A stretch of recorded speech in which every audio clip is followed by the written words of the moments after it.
Join the Ungovernables. No filters, no apologies.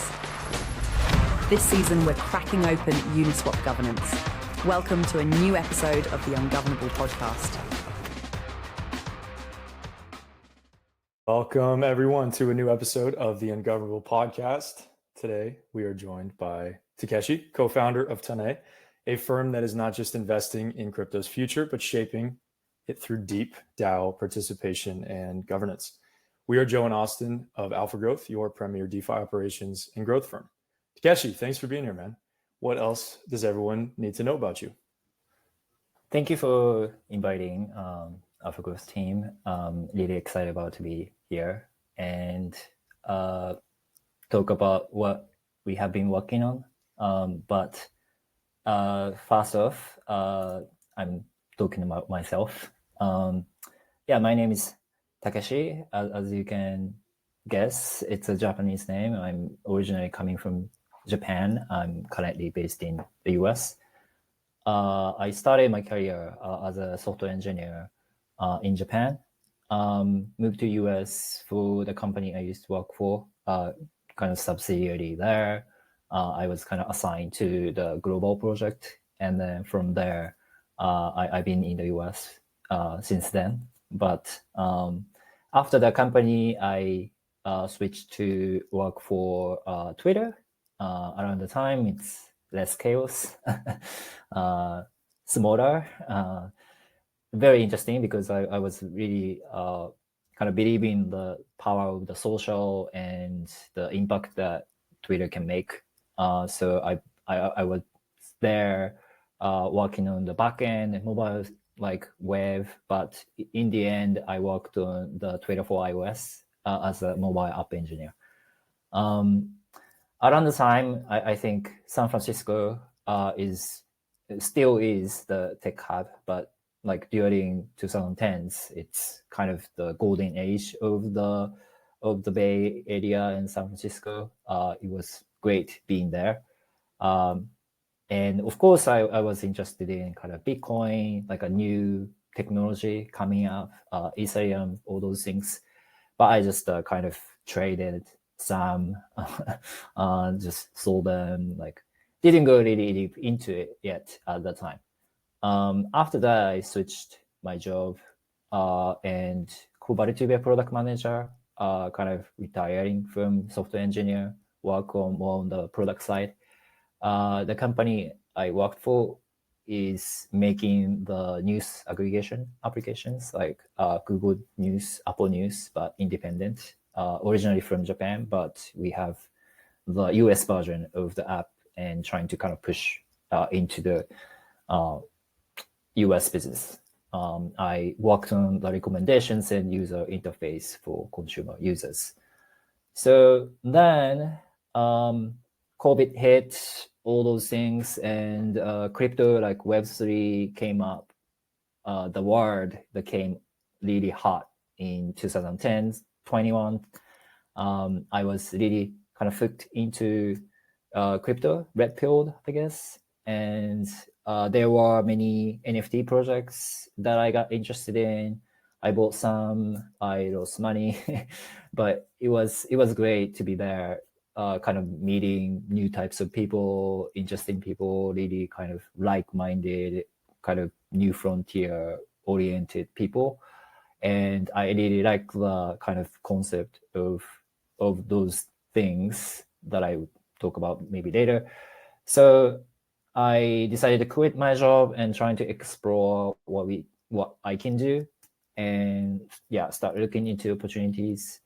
Met my current co-founder at NFT NYC 2021, which is kind of top of the hype of the NFT bubble. It was really fun, but it's like really the top of the bubble. So, but I met like current co-founder. We discussed the opportunity and we started the crypto fund for the start.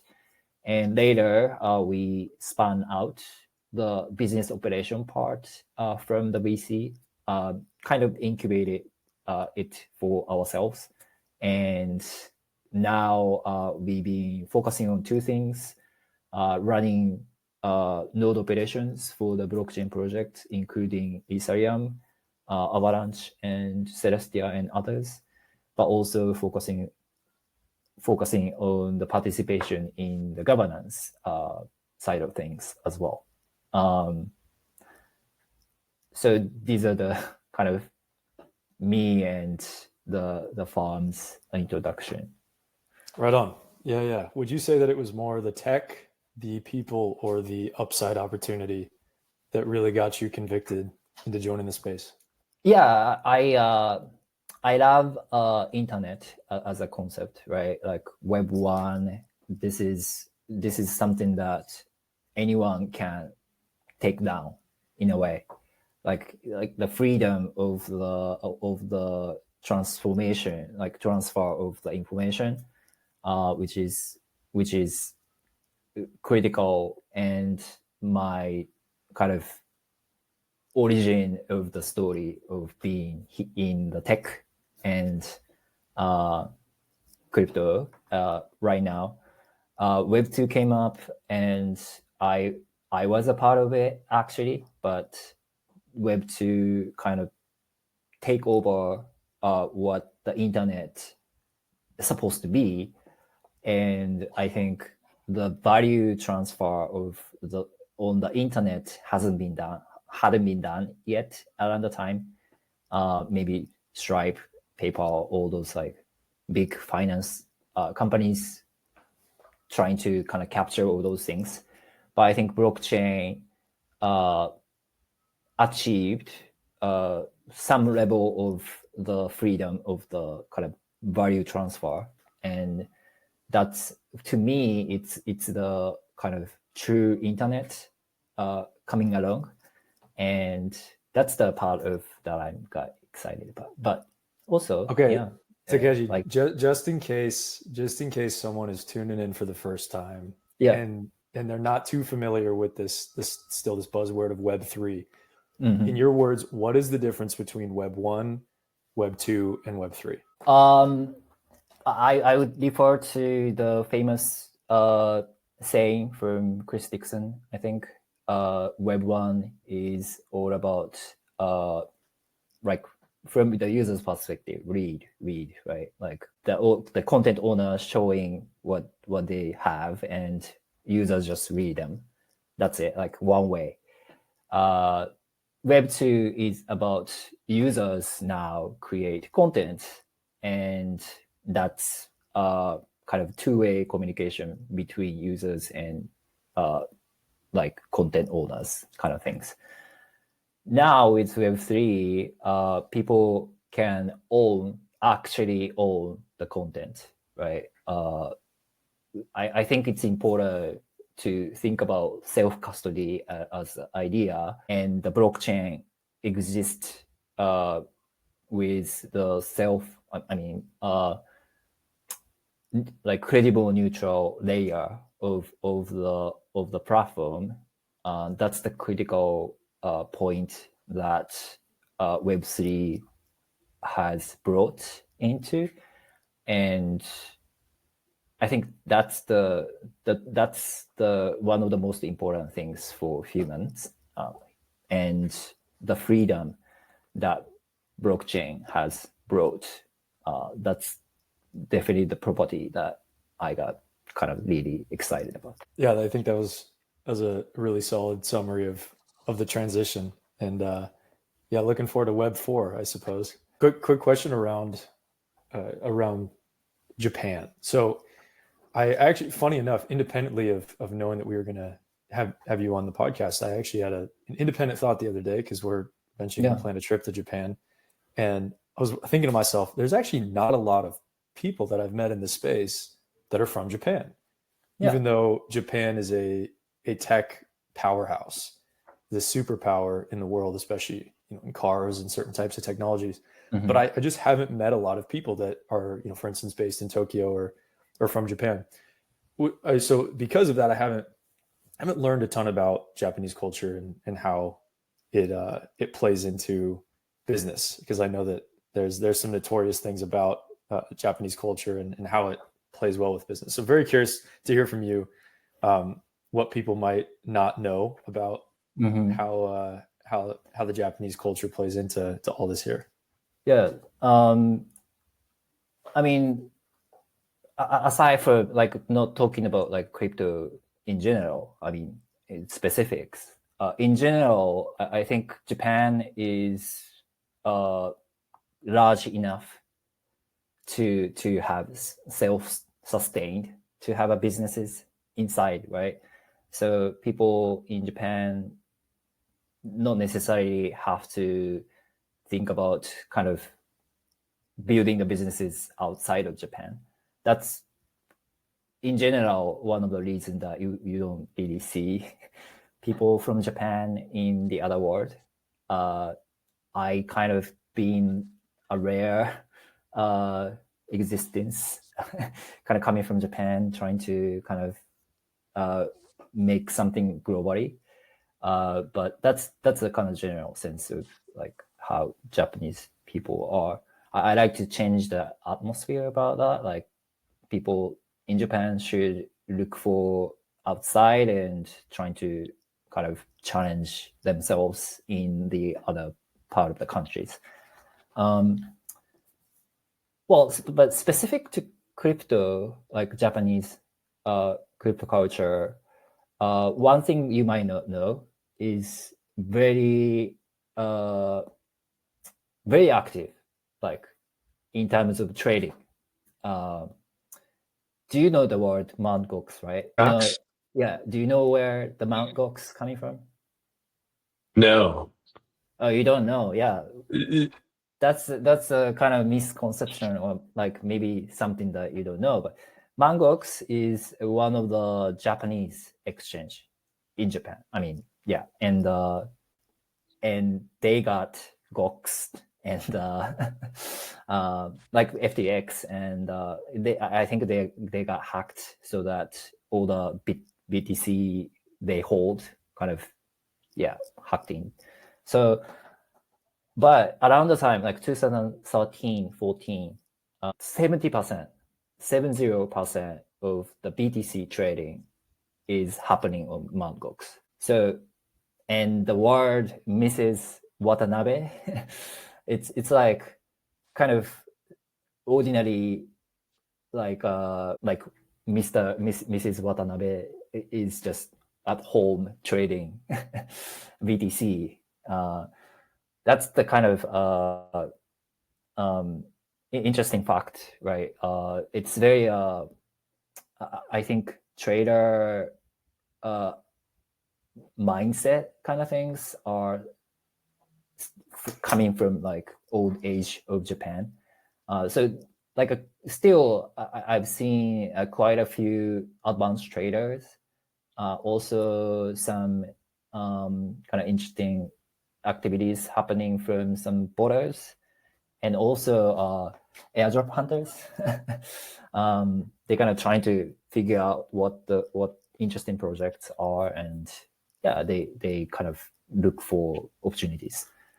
I think communities are strong, but still not kind of in the mass adoption phase yet. So I think room for growth. It's similar to what other countries have. In terms of regulation, there is a key. I think it's similar to US, but there's a key like hurdle for the token issuance with the tax implications. So it's difficult for projects based in Japan to create blockchain project and issue tokens there. So usually like a Japanese founders trying to escape from Japan and try to build the project in like Singapore and other countries. So there's a few Japanese founders there, so that like ecosystem is still somewhat like there's a room for growth. But once when the Web3 world came out, the Japanese government is very supportive for a while and trying to kind of create use cases. And one of the use cases to create NFTs. NFT projects are less of the impact being subject to the tax implications. So many NFT projects and kind of utilizing like not IPs, existence IP, but like creating some kind of anime related projects. All those things are being popular in Japan. Some people kind of got confused with Azuki as the Japanese project because it's the Japanese name, but like similar idea, right? Like anime-based kind of NFT projects are very popular in Japan. Focused on that. Sorry, Austin, I Austin, your audio is coming in real funky. Okay. If you've got wired headphones, maybe Yeah. it might be a little better. But in the meantime, I do have a question, Takeshi, about why it might be that Japanese founders fled elsewhere. Why do they need to go to Singapore? Is it financial? Is it regulatory? It's a regulatory tax implications. Like if you issue tokens, you have to pay taxes in the end of it, in the end of the year, even if you don't have that. So your project, yeah, I'm not an expert of it, but that's kind of the implication, like regulation related things. Okay, gotcha. Are a lot of people? I know that in most Asian countries that I've either been to or interacted with people that are from, it seems like centralized exchanges is where most of the activity is. Most people only use centralized exchanges. Is that does that hold true in Japan as well, or is DeFi growing in prevalence? Yeah, definitely most of the activities happening in CX for sure. People using CX not necessarily kind of familiar with what's going on in like DeFi or any kind of things. They may do just for trading. As I said, like trading is kind of one of the culture in Japan, I would say. So yeah, I would say most of the activities happening in CX. But people also trying to kind of do some arbitrage and all those things with DEX and CX as well. So it's, yeah, some activities happening there too. I have one thing to mention. Currently, like a few projects with trying to kind of collaborate with the large corporations and trying to be kind of compliant with the regulations and trying to kind of work on some specific projects like stablecoin. There has been the like a JPY, Japanese yen based stablecoin for a while, but not necessarily useful for the daily use. So some big ones collaborating with some startups to kind of create real stablecoin. Also, USDC is finally kind of coming in Japan with some notable CX to deal with. Yeah. Are there a lot of businesses in Japan that accept crypto? Not much yet. I mean, you can see that like developing countries have more needs to accept different kind of maybe cryptocurrencies, right? Because of the local currencies volatility and those things. Japanese yen, on the other hand, isn't that much of the issue in Japan. That's a reason that yeah. I think we're getting some background. Austin, mute your microphone. We're having some technical difficulties here. Shoot. No worries. Yeah, Austin, if you don't mind just staying on mute until you jump in. Okay, so if maybe we do a quick little jump over here to Tané. Yeah. And tell us about it. What do we need to know about it, and what's the thesis? Yeah. So we our mission is nurturing soil for Web3. This is set when we started the VC fund, but the whole concept is coming from our builder's mind, right? So I used to be a product manager, software engineer, actually building the product. My co-founder is the serial entrepreneur, building businesses, building products. So we kind of deep into the product building space and getting into the VC business. Not necessarily just kind of VC experience or finance or those things. So our belief is that we should not just invest in project, but we also support projects that we invest in a meaningful way, right? Like blockchain projects need different kinds of help or contributions from different entities, right?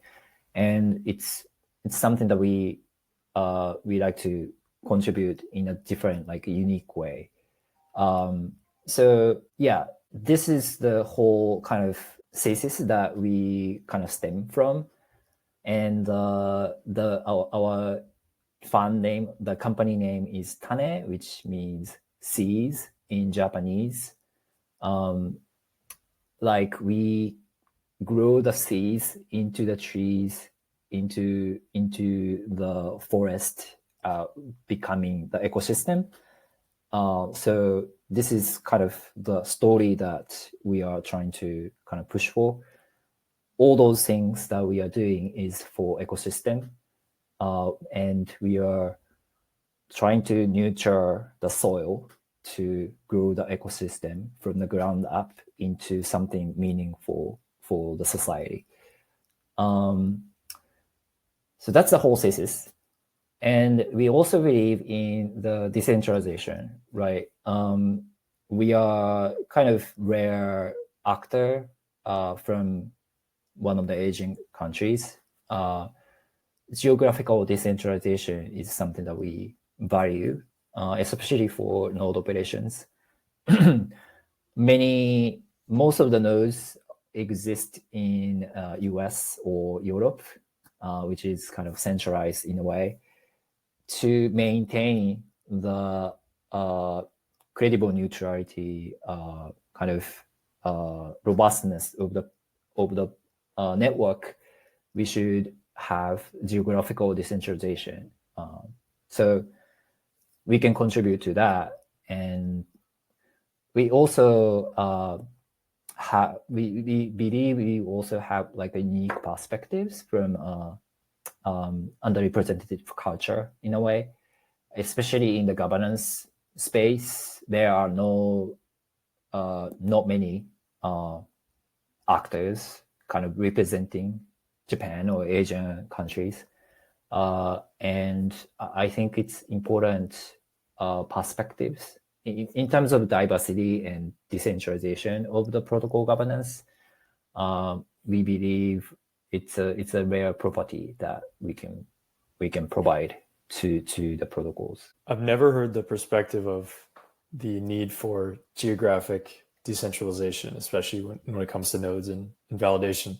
But yeah, I would definitely have to agree. I think it's a little bit scary to think that, if a power grid goes out, for instance, right. Those are the things. So we especially love the Ethereum is trying to do decentralization, credible neutral, trying to push for the decentralization, diversification of the nodes, of the protocol governances. that's something that we believe in. So yeah.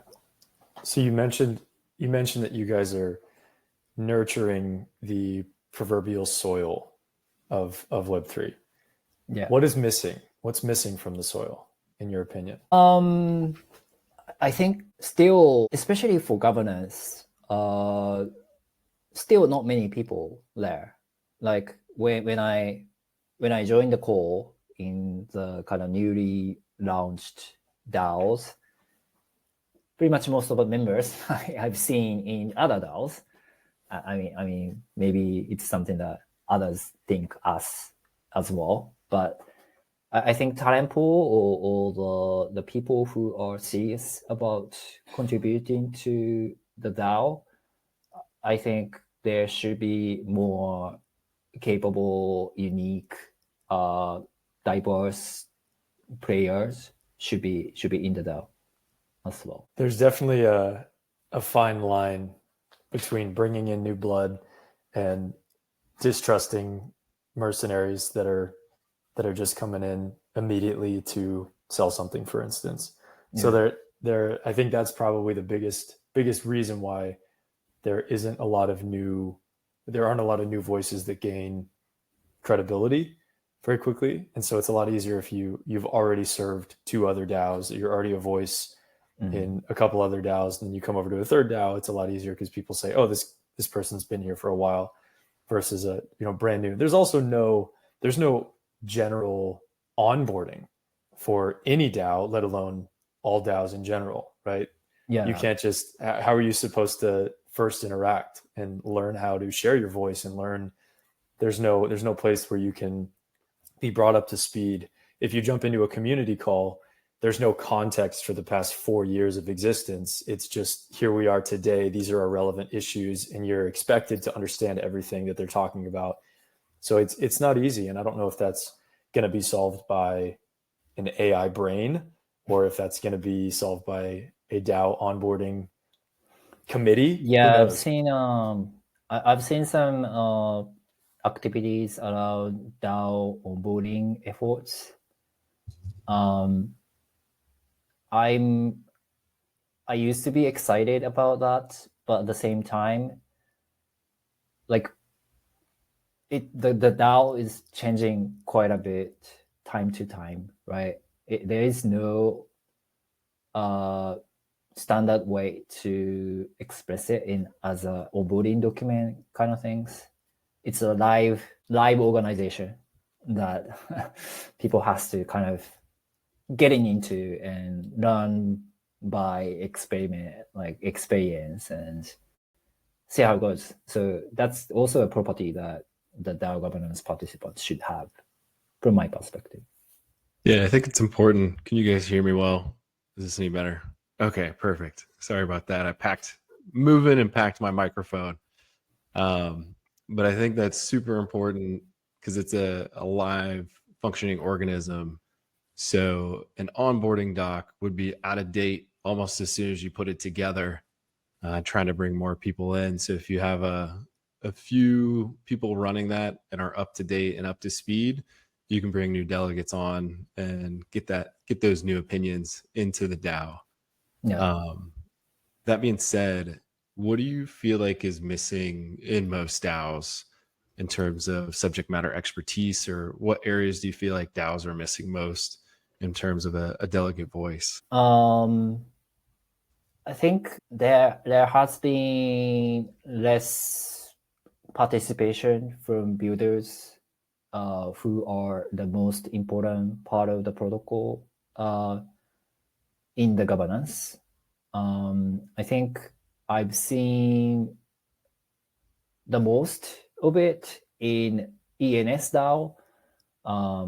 There are many builders trying to get involved in the governance, but other DAOs, they're trying to activate the participations from builders in the governance, including Uniswap. There had been discussions about possibly making a treasury delegation to developer teams so that they have voice into the governance decisions, but it hasn't been like made it into the RFC, I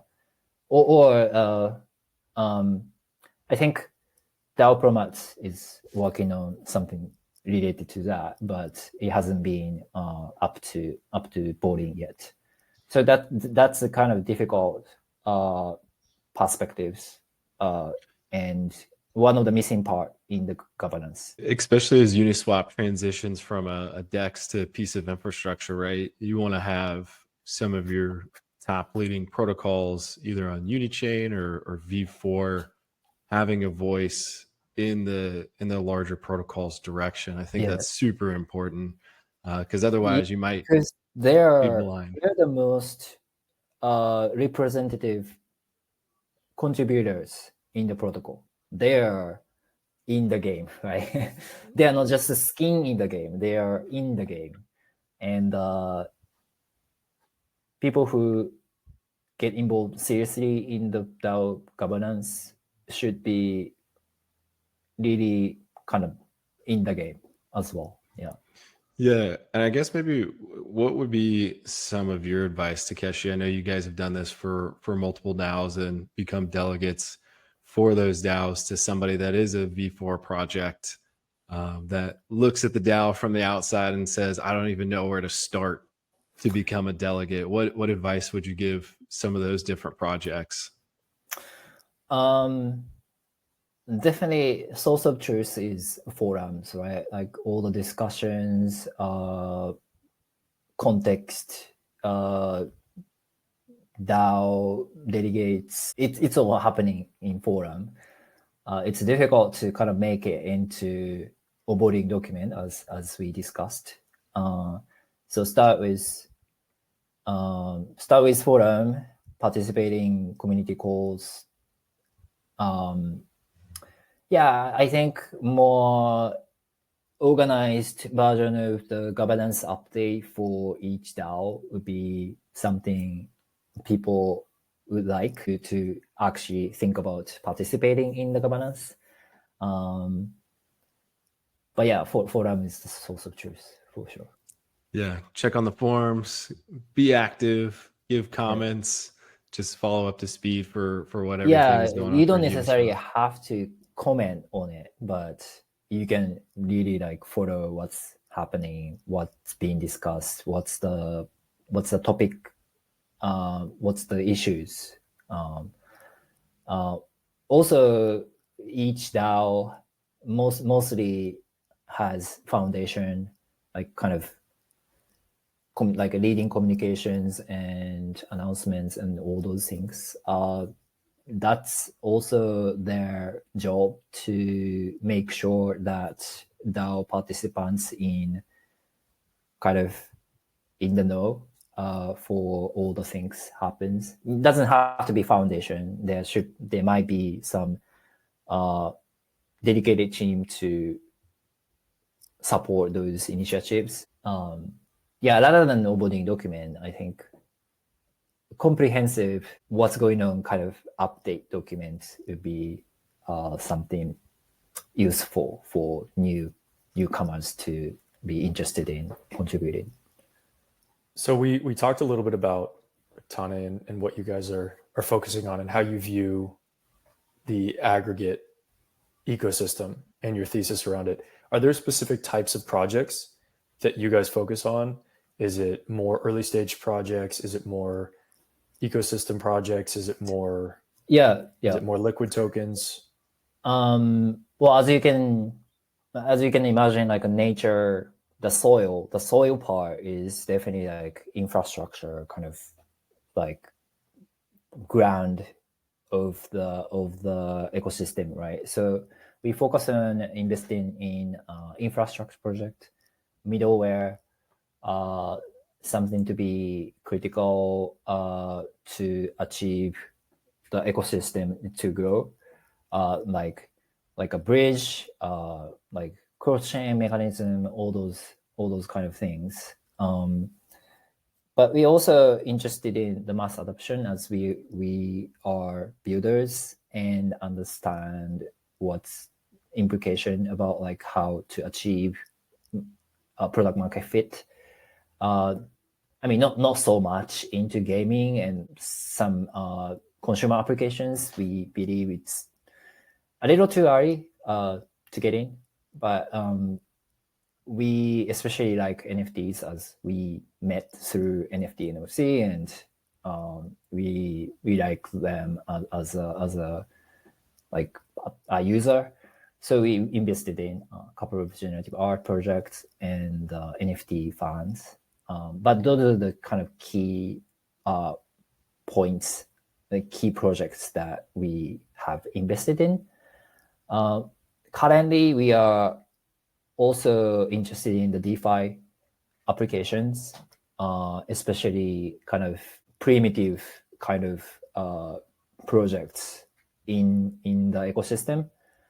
And we recently decided to invest in Uni token, because we believe in the future of the Uniswap protocol, including Unichain, V4, UVN, and we believe Uniswap is the most impactful primitive in this space, with brand and kind of smart people involved in the governance and push through the ecosystem, like crypto world. Yeah, you guys had a really good memo for Uniswap being the liquidity layer of the internet, and talking about your rationale for why you want to have skin in the game for Uniswap. Yeah. How important do you think it is for delegates to also have skin in the game in terms of owning the governance token themselves? Well, delegates, the main work delegates should do is not really about making feedback, or not even like making proposals even, but represent token holders and voting on behalf of them. That's the definition of delegates is that, right? Yeah. To do so, it's one of the ways is actually skin the game, align with the token holders, right? So definitely one of the key things that delegates should do to be aligned with token holders. And we believe that's something we should do for Uni token, to become the token holders, right? Yeah. But it doesn't have to be the only way for delegates to make impact in the governance. I would call semi service provider. Delegates are participating in the DAO operations rather than just voting and making feedback to the proposals. We are a part of the Optimism Grand Council related members, and that's, we believe it's a part of like semi service providing, and delegates should be kind of play part of it in the DAO space. But I think skin in the game is one of the critical properties that delegate should consider, and we did it for Uniswap.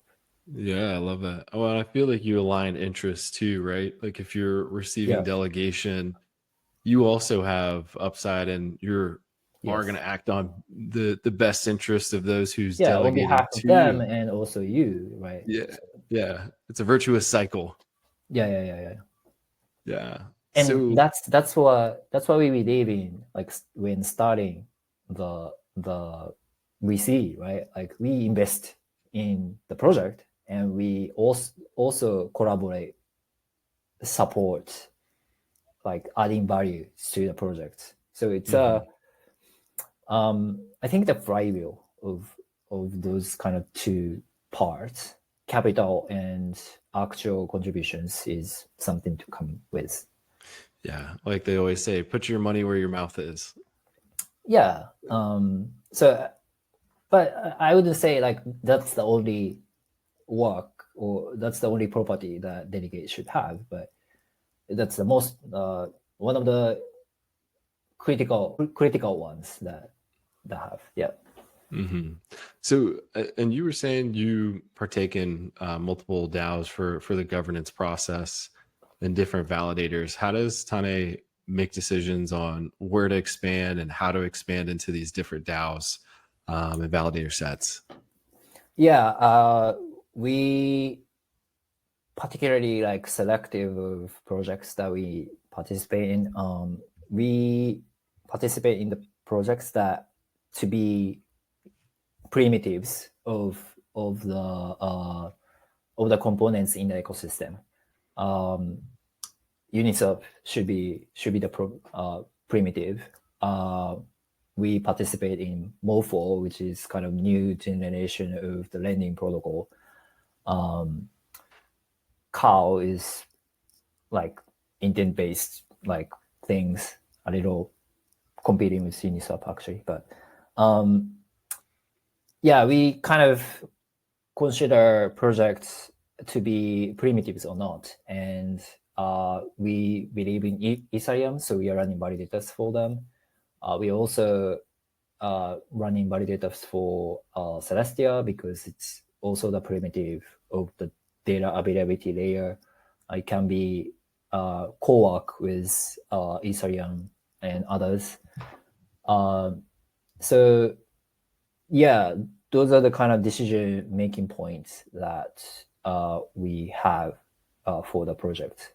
So essentially, are we gonna invest in time and capital into projects? Yeah.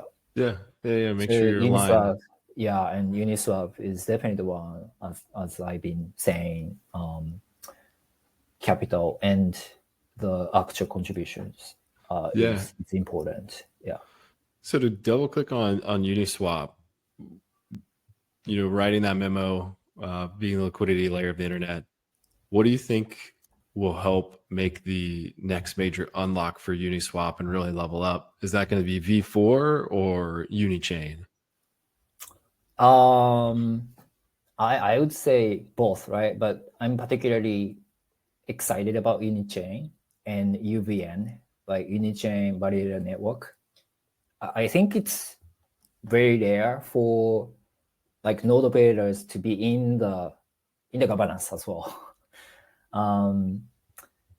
I mean, that's the kind of norm in the Cosmos world, because Cosmos chains validators are staked and have voting powers for them to decide on the proposals, but then not necessarily the experts on the governance. On the other hand, Ethereum protocols, like especially like DeFi governance, there are no like node operators until now. Uniswap is introducing some of the kind of node operations into UVN. So I'm particularly excited about how we can contribute to the UVN as a active delegate and also professional node operator. Takeshi, what is UVN and why do you think people should care about it? So UVN stands for Unichain Validator Network.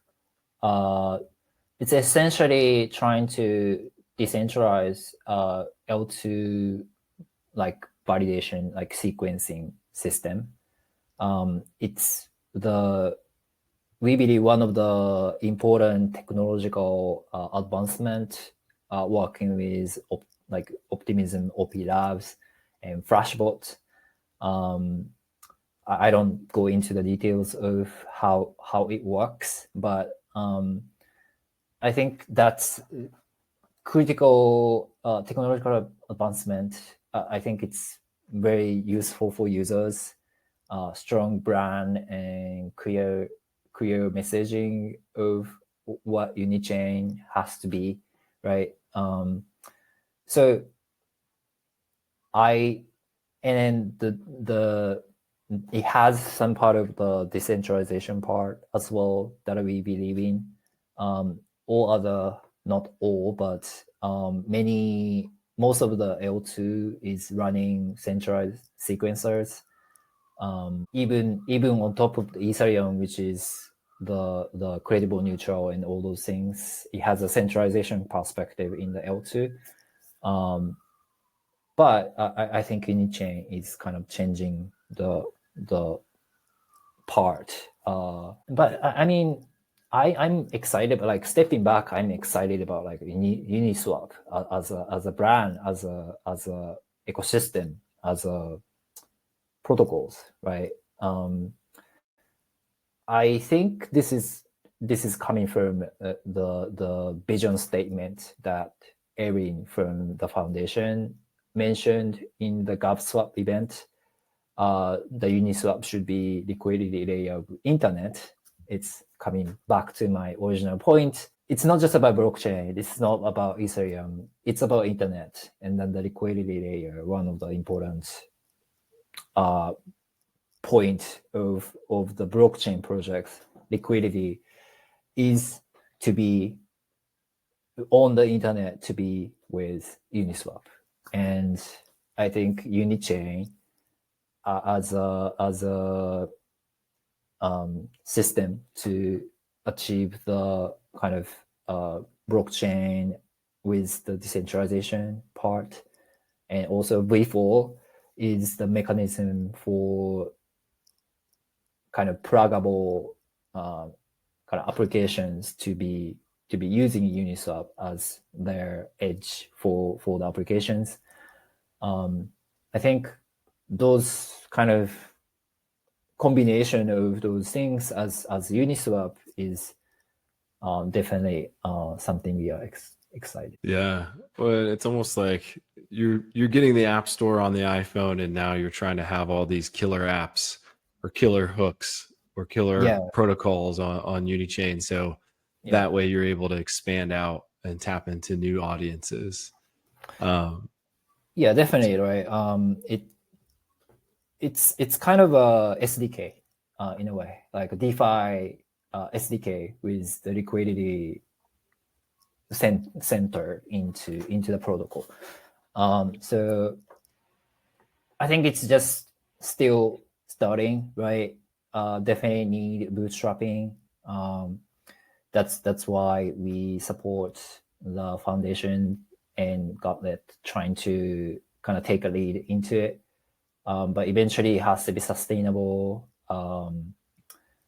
And the attracting developers, builders built on the project, as well as node operators are attracted into the UVN to be sustainable L2 mechanism in the Unichain as well.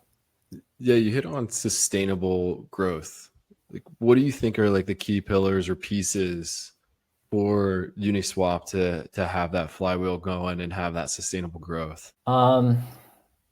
It's a good question. I think we are still figuring it out, right? Like the incentive program is happening at this moment. We should evaluate what's going on there. But also, I think the role of the governance, the DAO, is critical in the perspective. I think making swift and critical decisions as a DAO is important.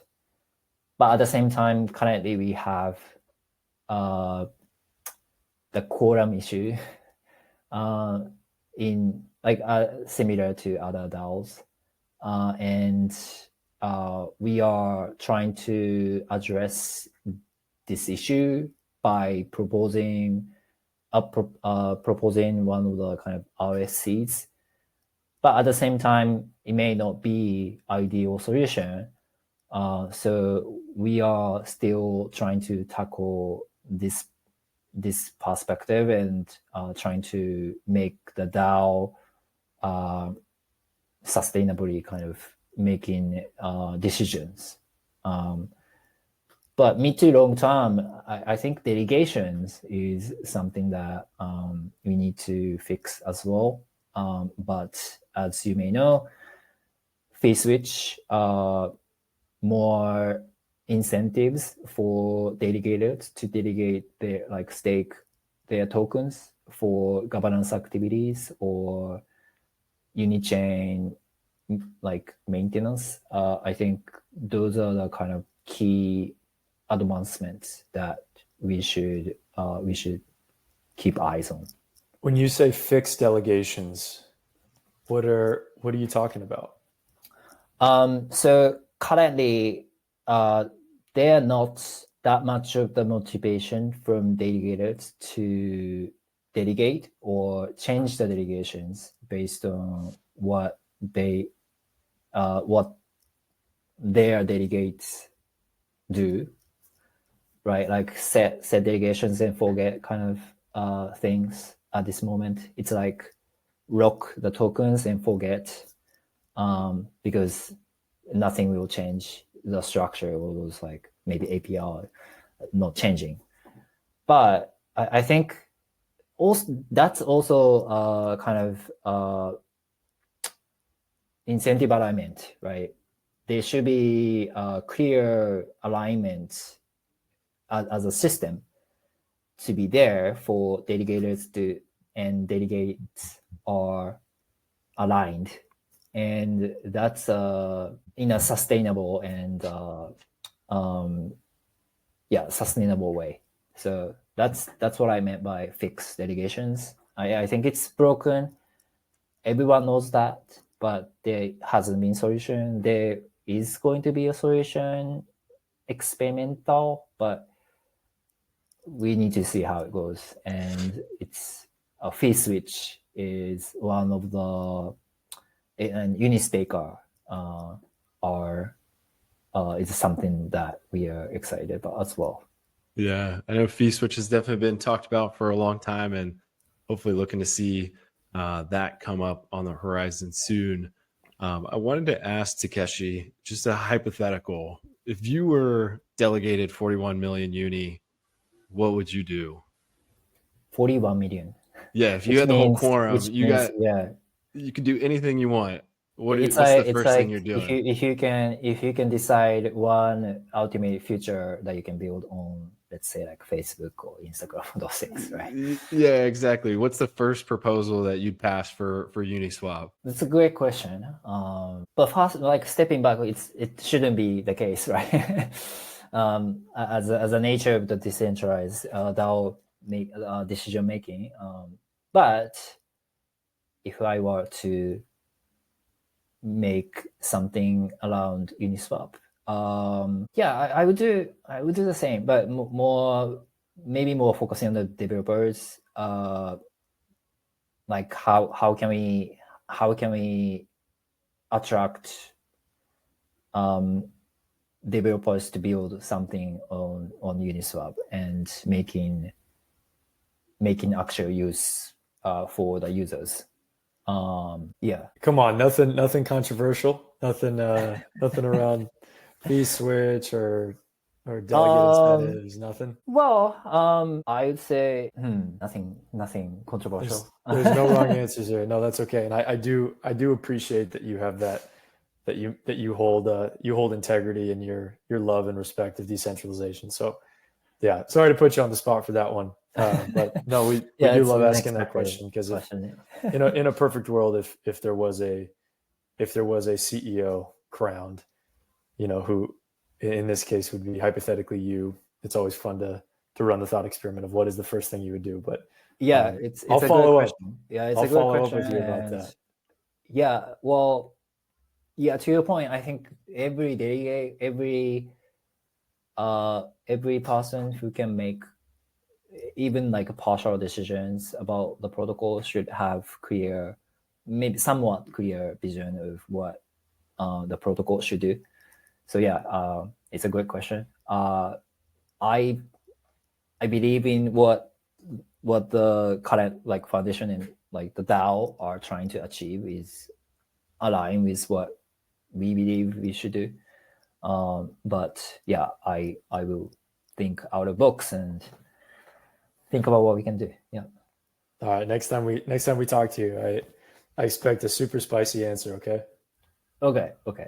Spicy. All right. Well, Takeshi, we'll wrap there. Really appreciate you coming on. Thank you. Seriously, thank you for joining us today.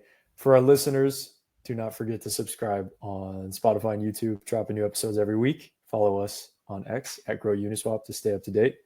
And this was the Ungovernable Podcast. We are Joe and Austin. See everybody next week. Thanks again, Takeshi. Thank you. This was the Ungovernable Podcast by AlphaGrowth. Watch all our episodes on YouTube or Spotify or weekly live on X.